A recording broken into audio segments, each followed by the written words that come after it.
America was allied to our neighbors at that point of time. Both our neighbors, and China was an emerging superpower then.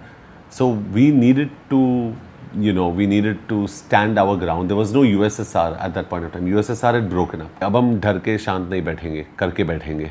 So we had to posture. We had to show that we can self-sustain. My own simple way and humble way of saying is, what gives you the power to say you're right and we are wrong? What gives you the power? Hi, this is John Abraham and you're watching Bollywood Hungama.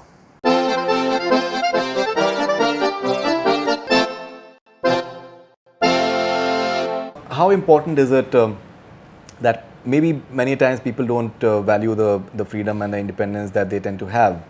Because when you see around you and when you see in the other parts of the world, how freedom is taken away from certain countries, certain people is something, and it has like some really horrific tales. There are critics of I think almost everything. There are critics of the fact that maybe what was the point in going nuclear in the first place? You're making the entire region unsafe in a way as well.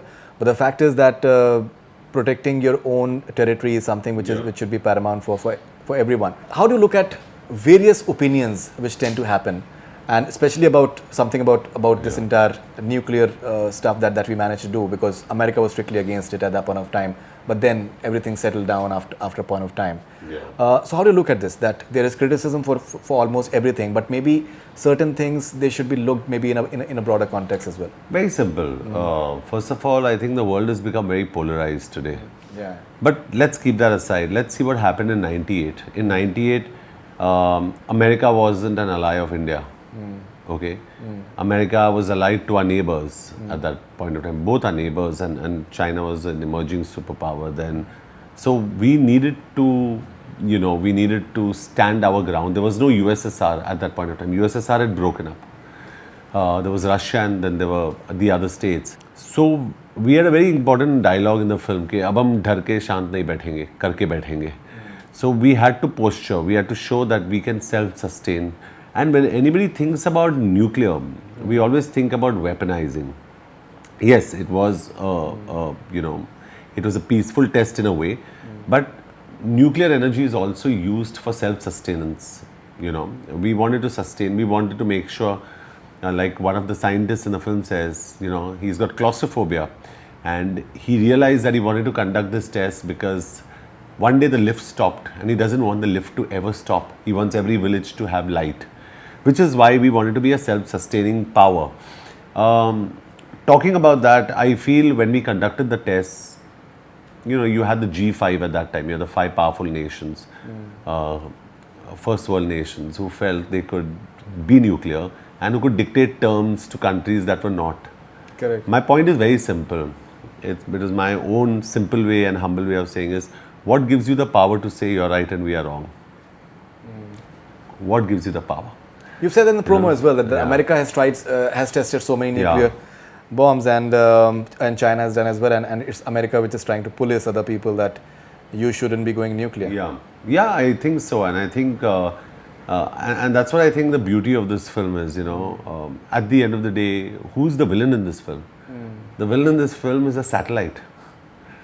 You know what I'm saying? It's not any person or country. It's a satellite, for heaven's sake. So I think the idea was to make something totally different. Yesterday when my friends saw it, one of them walked out, who's a director, and he said, man, today I'm scared of a satellite. I didn't know satellites are so dangerous. And I said, yeah, they're dangerous. They can see the time on your watch.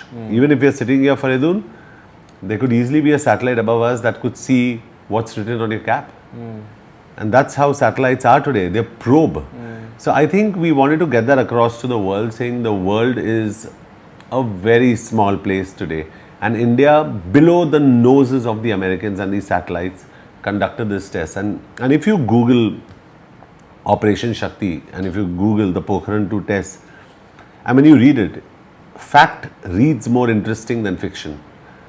That's why the plot in our film, the names have been fictionalized. The names have been completely fictionalized. We couldn't take Kalam Saab's name, Chidambaram's name, Kakotkar sir's name. We couldn't take these names because you get into rights issues and you get into biopic issues, and it's not about the people, it's about the mission. But the plot is 100% factual. The only fictitious character, like in Madras Cafe, is my character. because you need to tell the story from someone's eyes. Correct. You need to see the story from someone's shoulders.